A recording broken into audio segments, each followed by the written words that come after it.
Afternoon, everyone. Welcome to the 10th meeting of the House State Government Committee. We welcome our guests and visitors with us today. Appreciate you taking the time to be with us. Before we do anything, I would ask you to stand. We're going to do a Pledge of Allegiance to the flag at this time.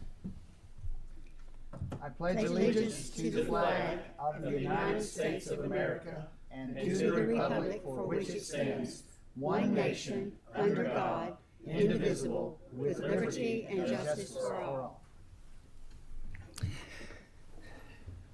Thank you for joining me in a pledge to our great flag today. Madam Secretary, would you please call the roll? Madam Secretary.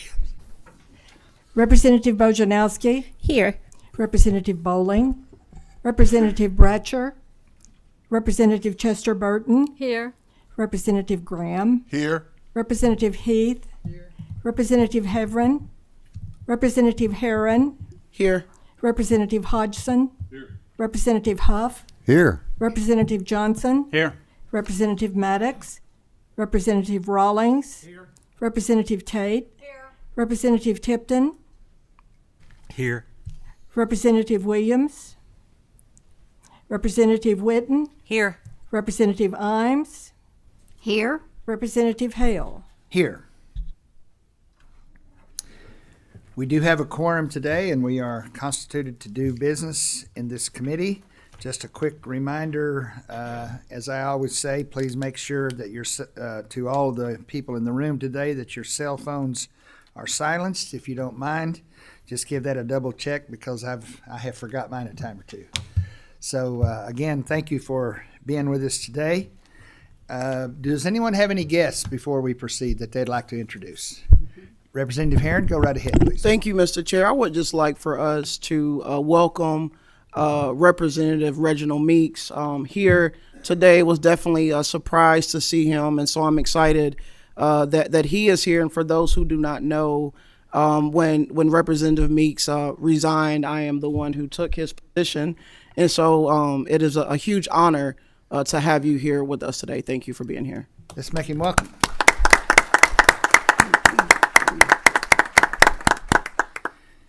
Representative Meeks, we welcome you back to our Capitol today, and thank you for being with us, and thank you again for your many years of service to the Commonwealth of Kentucky. The first item on our agenda today is House Bill 551, which is sponsored by Representative Herron, and this is an act relating to cold cases. Representative Herron, please make your way to the presenters table, and if there's anyone that wants to join you there, they may.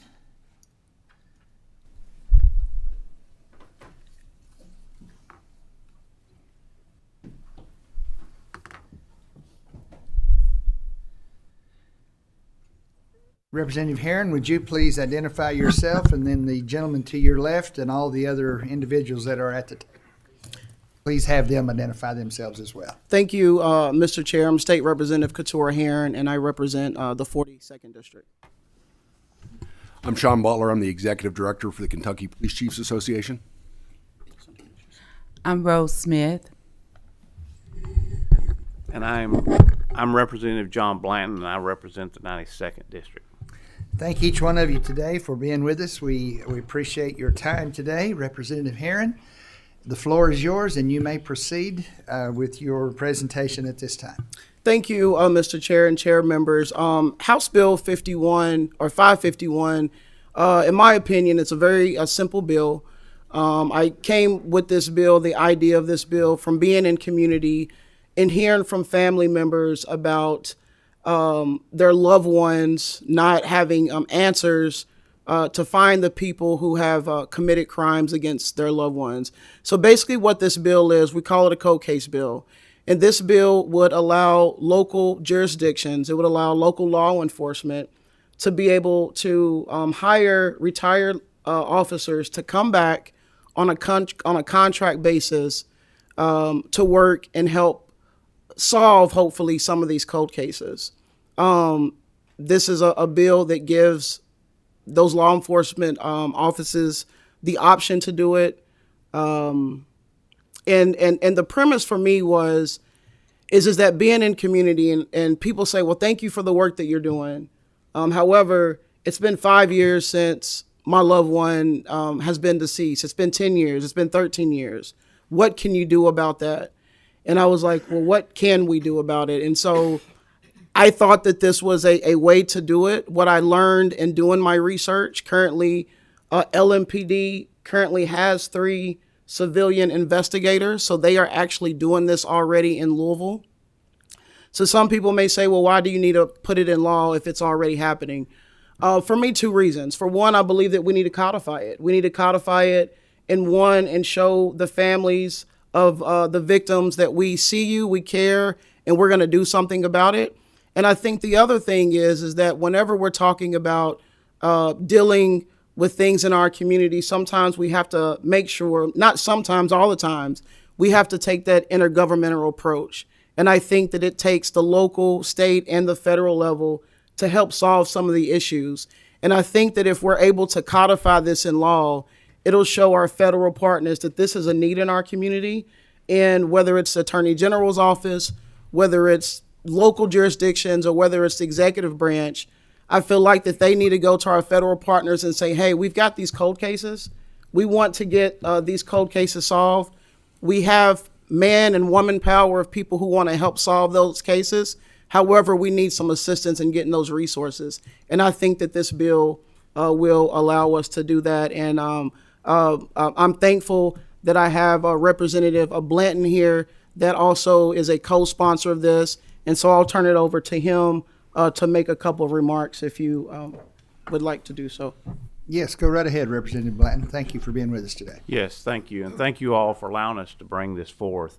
Oftentimes, cases go cold and there's a short of manpower, woman power, and they just get filed away, never to look at again unless someone comes up with some new information. This will provide law enforcement across the Commonwealth an opportunity to hire some people that has experience in investigations to continue to look into these cold cases. You know, when we sit back and wait on information to come forward, it may or may not ever come forward. But when you go digging, sometimes you're going to hit gold.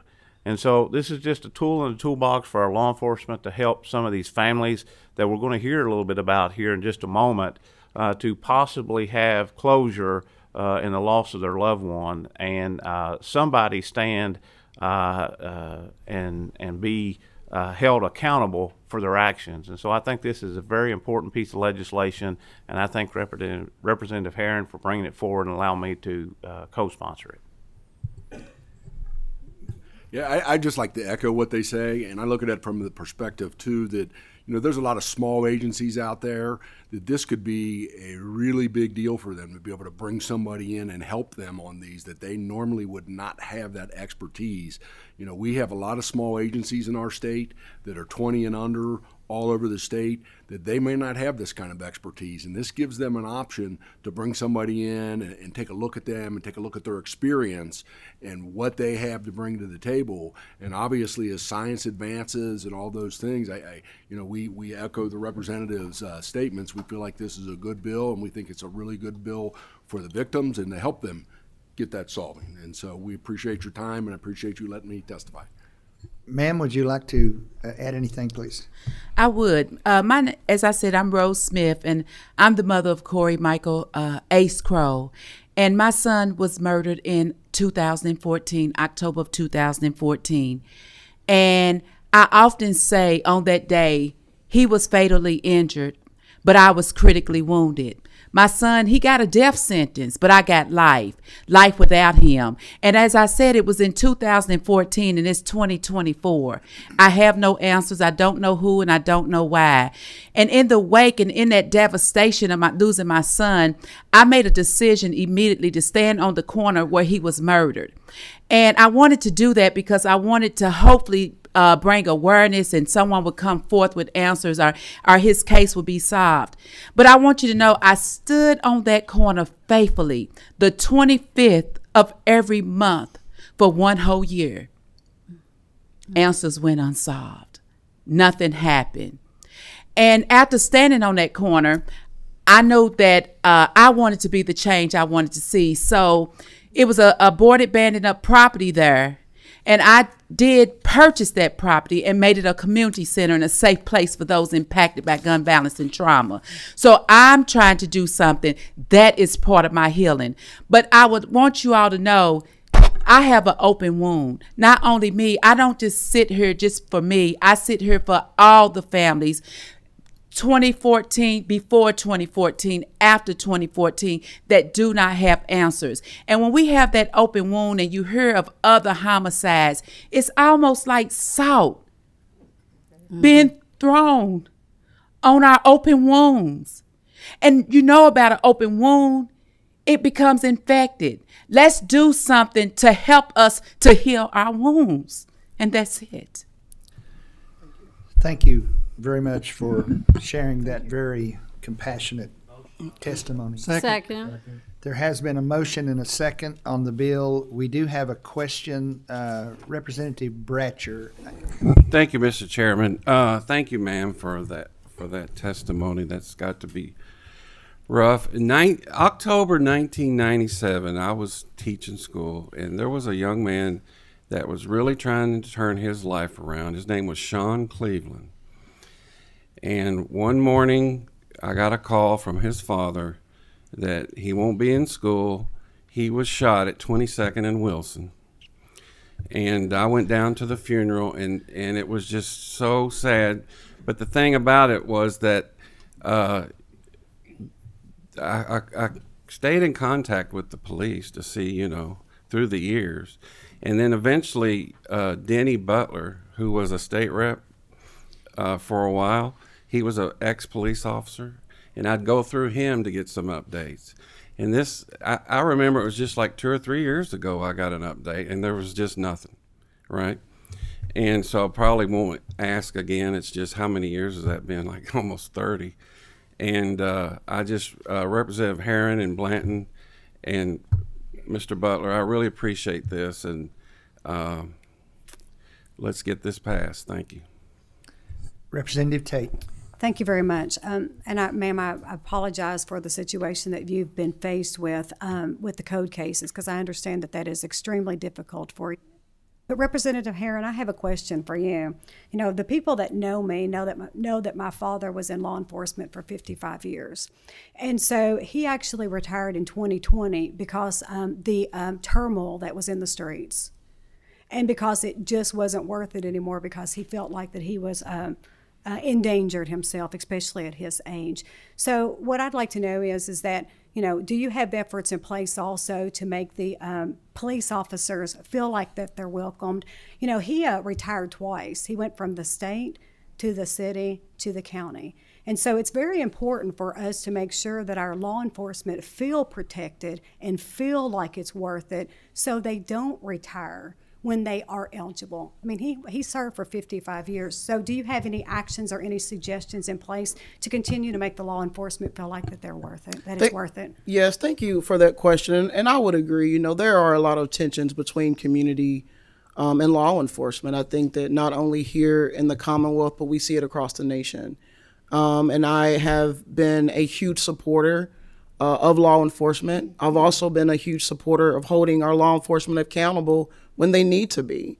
And I also say on the other side, I have been huge supporter of ensuring that our citizens have justice, but also holding them accountable when they need to be held accountable. And so I am currently in conversations on a regular basis with our police department, LMPD. Some of those members are here with us today. And so my role as an elected official is to continue to have those conversations with our law enforcement and let them know that I have support, but then also be in community and let our community know why we need law enforcement. I think that there is a fine line sometimes between what has been happening historically with law enforcement but community. But I will say this, I'm a huge supporter of our law enforcement, and I'm also a huge supporter to make sure that our citizens are being safe, period. And sometimes that can be controversial.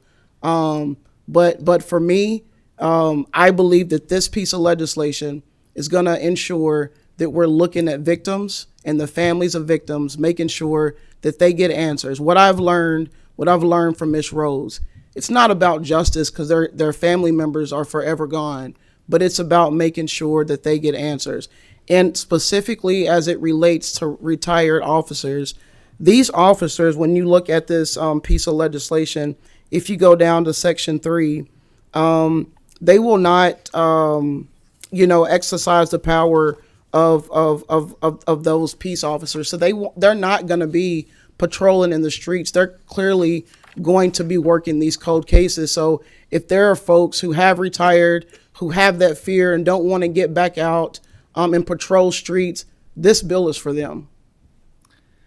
Thank you. Thank you, Mr. Chairman. Thank you. Seeing no further questions, I do want to say before we vote, Representative Herron, thank you for this bill. I think it's very important. Representative Blanton, thank you for both bringing this to our attention today.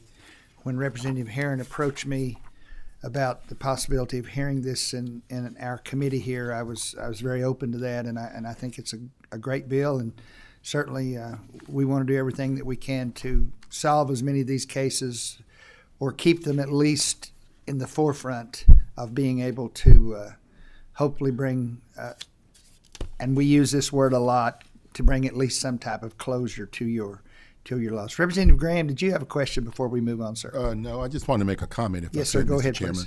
But first of all, I'm very proud of you, as I always tell you. But the one thing that I like about this is that you're able to bring in some of those officers who have retired, but who are maybe familiar with what the case was at the time.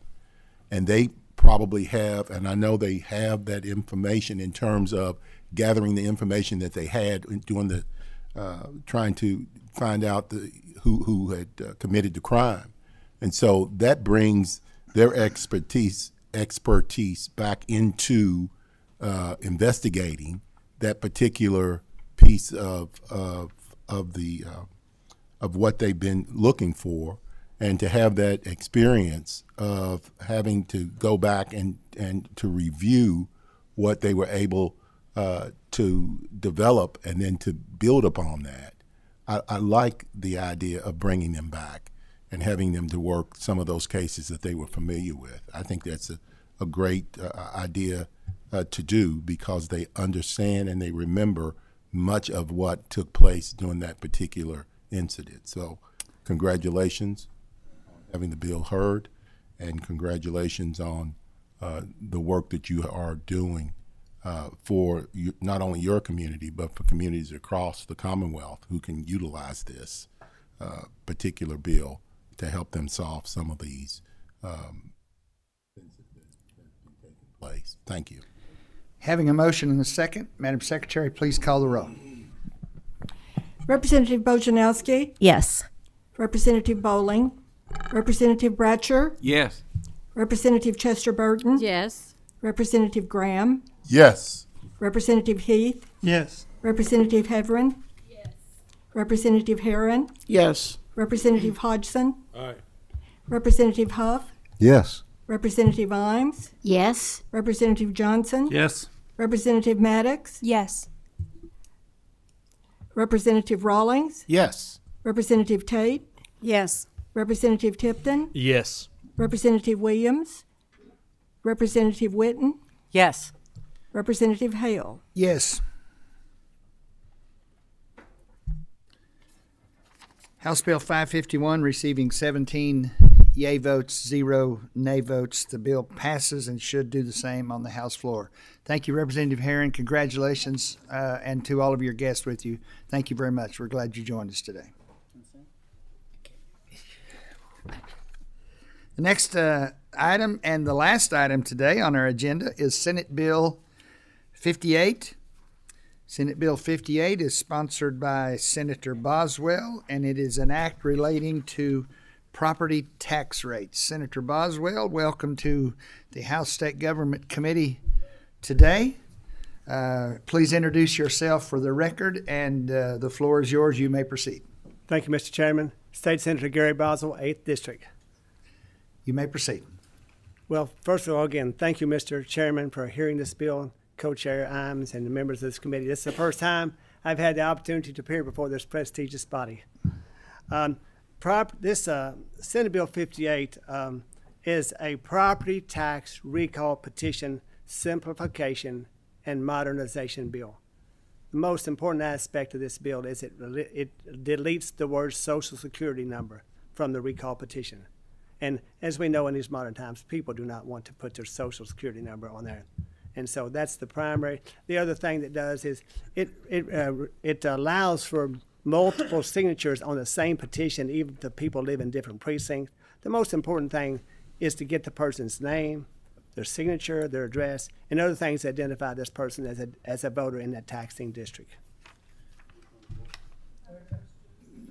There is a motion. There has been a second. We do have a question. Representative Heverin.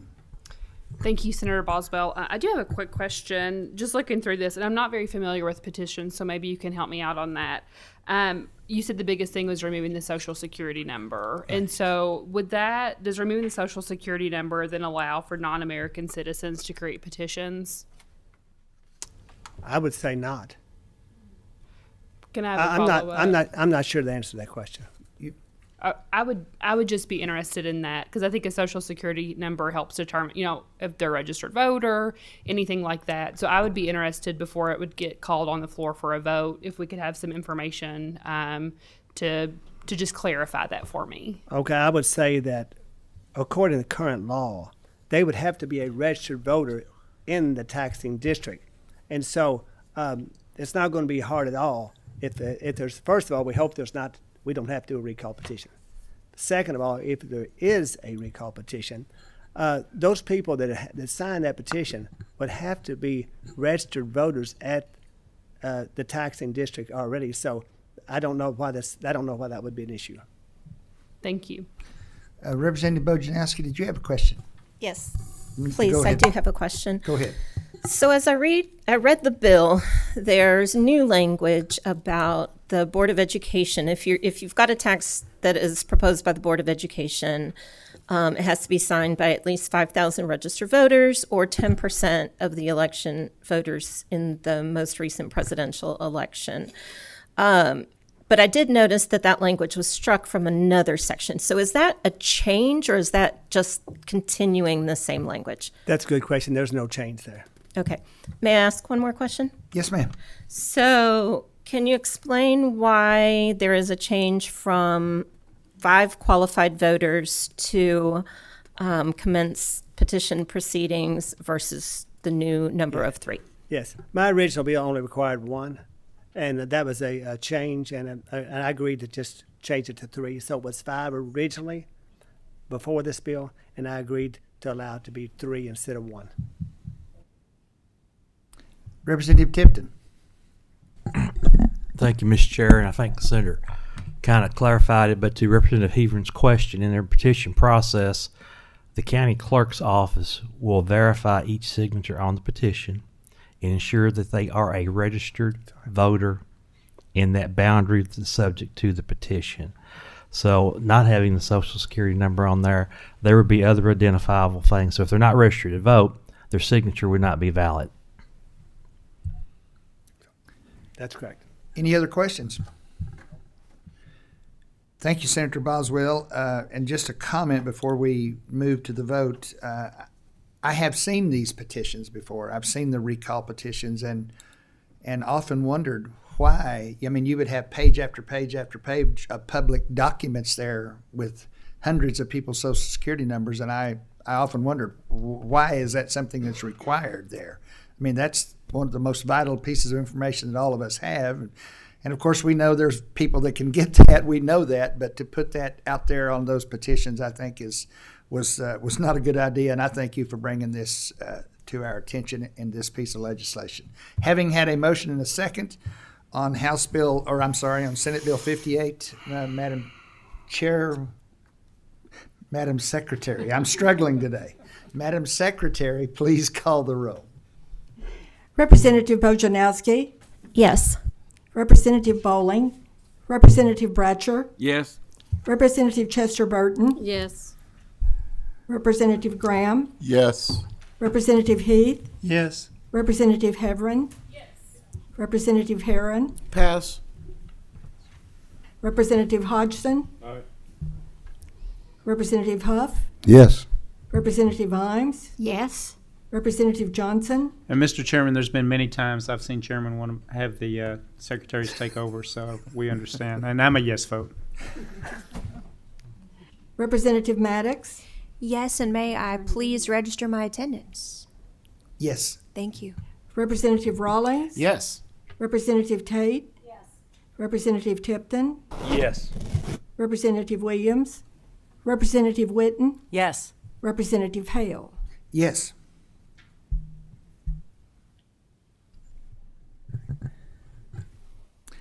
Senate Bill 58 passes with 16 favorable votes, 0 votes against, and 1 pass vote.